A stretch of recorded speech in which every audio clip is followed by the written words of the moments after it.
नमस्कार, बहुत स्वागत है आपका। नवरात्र के 7वें दिन माँ कालरात्रि की आराधना की जाती है। माँ कालरात्रि शत्रुओं पर विजय दिलाने वाली देवी हैं।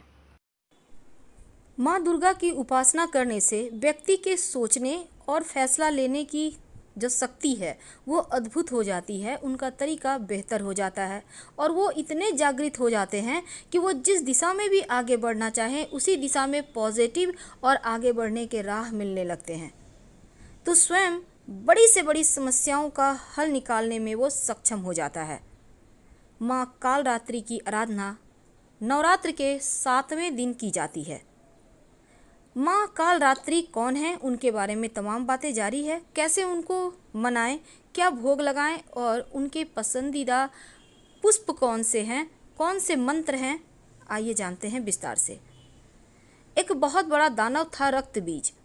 उसने देवों और जनमानस को परेशान कर रखा था और उसकी विशेषता ये थी कि जब उसके खून की बूंद रक्त जिसको कहते हैं धरती पर गिरती थी तो उससे उसी के तरह हूबहू वैसा ही नया रूप लेकर वह बन जाता था। और फिर सभी भगवान शिव जी के पास जाते हैं।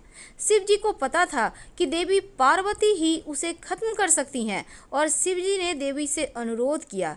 इसके बाद माँ ने स्वयं शक्ति संधान किया और माँ पार्वती का चेहरा एकदम भयानक डरावना सा दिखने लगा।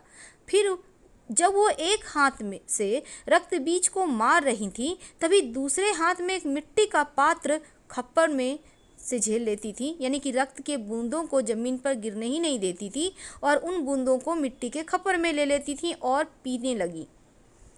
तो इस तरह रक्त बीज को मारने वाली जो माँ पार्वती का नया रूप को ही हम कालरात्रि कहते हैं। माँ दुर्गा के सप्तम शक्ति कालरात्रि के नाम से जानी जाती है और दुर्गा पूजा के 7वें दिन, नवरात्र के 7वें दिन माँ कालरात्रि की उपासना होती है।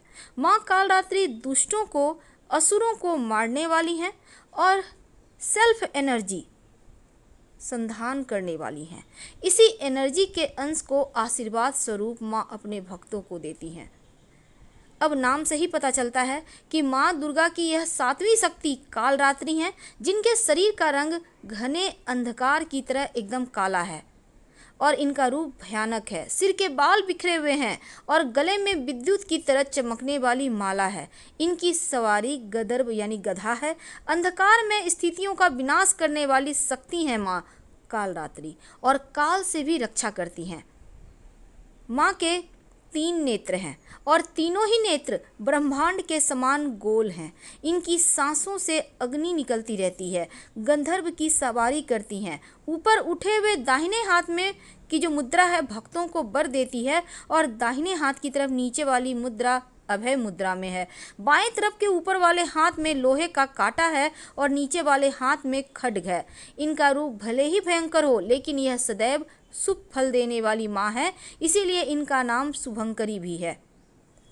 आइए जानते हैं, इस दिन माँ कालरात्रि की पूजा करने से शनि संबंधी तमाम दोषों से भी मुक्ति मिलती है। शनिदेव को प्रसन्न किया जाता है और माँ कालरात्रि को प्रसन्न करने से शत्रु विरोधी कभी आपका कुछ बिगाड़ ही नहीं सकते। नेगेटिव एनर्जी, तंत्र मंत्र का असर भी आप पर नहीं होता। तो माँ की आराधना करने से शत्रु विरोधी तो शांत होते ही हैं, भय से, बीमारी से छुटकारा मिल जाता है और शनि देव जो हैं यानी शनि ग्रह कंट्रोल होता है। तो माँ कालरात्रि जो 7वां स्वरूप है माँ का, उससे शनि ग्रह को कंट्रोल किया जाता है। तो क्या करें, कैसे सब कुछ बेहतर हो जाए, तमाम बातें जारी हैं, वीडियो के अंत तक बनी रहिए। देखिए, माँ को सबसे पहले तो आप सुबह सुबह स्नान वगैरह करके घर की जब सफाई कीजिएगा, उसके बाद सबसे पहले तो स्नान वगैरह करके आप स्वच्छ वस्त्र धारण करें और ये वस्त्र होगा, अगर आप सफ़ेद या लाल रंग के कपड़े पहने तो ज़्यादा अच्छा है। हालांकि माँ की पूजा आधी रात में करने का भी विधान है, उसके बारे में भी हम बताएंगे, लेकिन सबसे पहले सिंपल तरीके से आप सुबह के समय कैसे पूजा करेंगे। सबसे पहले तो एक घी का एक मुखी दीपक जलाइए। इस दीपक में लाल धागे की बाती होगी और 2 लौंग दीपक में होंगे। अब दिया जलाइए और दीपक के नीचे आसन फूलों की पंखुड़ी या फिर अक्षत का दीजिए तो अच्छा है।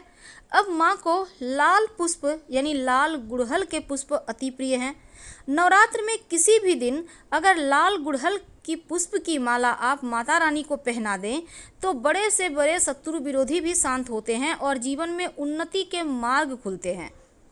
माँ को गुड़ का भोग अति प्रिय है, तो जब आप पूजा कीजिएगा तो एक पात्र में गुड़ का भोग उनको लगाइएगा और जब गुड़ का भोग लगाएं तो आधा आधा यानी कि गुड़ के भोग को 2 हिस्सा कर लीजिएगा। भोग लगाने के बाद आधा आप पूरे परिवार के साथ खाइएगा और आधा ब्राह्मण को दान दे दें, पास के मंदिर में रख दें या किसी गरीब को दे दें। ये जो गुड़ है आधा, इससे क्या होगा, जीवन में खुशियाँ आती रहेगी। अब माता रानी को प्रसन्न करने के लिए आप रात में एक छोटा सा प्रयोग कीजिएगा। रात यानी कि करीब रात 11 से 1 के बीच कर सकते हैं यह प्रयोग। नहा धो लें, स्नान वगैरह करके फ्रेश कपड़े पहन लें, सफ़ेद या लाल रंग का वस्त्र धारण कीजिए। अब अपने ही घर में माता रानी के सामने एक घी का दिया जलाइए, दीपक जलाकर आप बैठ जाइए। दीपक ठीक उसी प्रकार से होगा, लाल धागे की बाती होगी और 2 लौंग होगा। फिर माता रानी को गुड़ का भोग लगाएं। अब वहाँ पर बैठकर आपको एक और काम करना है। आपको चाहिए होगा 108 लौंग, याद रखिए 108 लौंग। अब ये लौंग आप एक बार अच्छे से सब फ्रेश लौंग देखकर चुनकर एक जगह एक साइड में इकट्ठा करके रख लीजिए एक पात्र में और आप बैठ जाइए। इसके बाद आप एक मंत्र है, ओम ऐं ह्रीं क्लीं चामुंडाय विच्चे, ओम ऐं ह्रीं क्लीं चामुंडाय विच्चे। इस मंत्र का जप एक करिए और एक लौंग माता रानी को अर्पित कीजिए। फिर मंत्र जपिए, फिर लौंग अर्पित कीजिए, यानी 108 बार में 108 मंत्र और 108 लौंग अर्पित किए जाएंगे। फिर तमाम लौंग को इकट्ठा करके अग्नि में डालकर जला दें और ये लौंग जलाने के बाद माता रानी से प्रार्थना करें। आपके शत्रु विरोधी शांत हो जाएंगे, वो आपको फिर कभी नुकसान नहीं पहुंचा पाएंगे। और जब ये प्रक्रिया कीजिएगा शांत रह के कीजिएगा और जैसे आप बीच बीच में बात नहीं करना है। और ये आप रात में भी जला सकते हैं, खुले स्थान पर बालकनी वगैरह में साइड में आ जाइए, किसी भी चीज़ के सहारे जला सकते हैं, जैसे कि गोबर के कंडे होते हैं ना उपले, उसके सहारे जला दें या किसी भी चीज़ के सहारे आप जैसे मर्जी वैसे ही जला दें, कोई दिक्कत नहीं है, जलाने में दोष नहीं है। आपके शत्रु विरोधी दोबारा से आपको कभी परेशान नहीं करेंगे।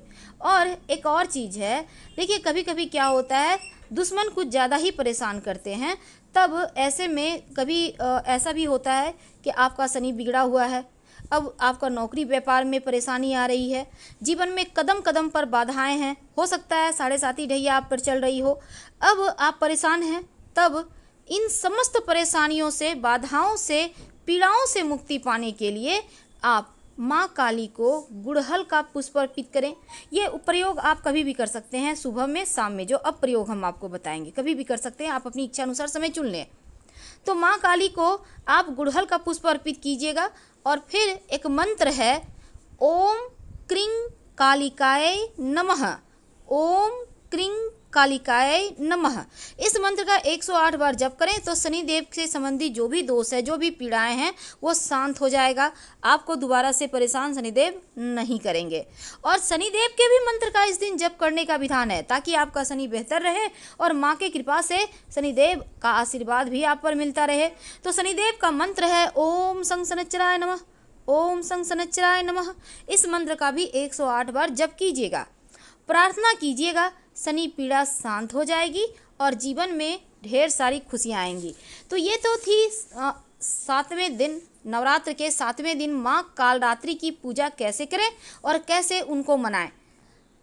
एक और बात, अभी तक अगर आपने मन्नत का धागा बांध लिया है तो अच्छी बात, नहीं बांधा है तो नवरात्र खत्म होने के पहले आप दुर्गा पूजा में, नवरात्र खत्म होने के पहले लाल धागा लेकर किसी भी भगवान के मंदिर में जाए, अगर माँ दुर्गा का मंदिर हो तो और भी अच्छा, अपनी मनोकामना कहते हुए धागा बांध दीजिएगा, आपकी मन्नत पूरी होगी।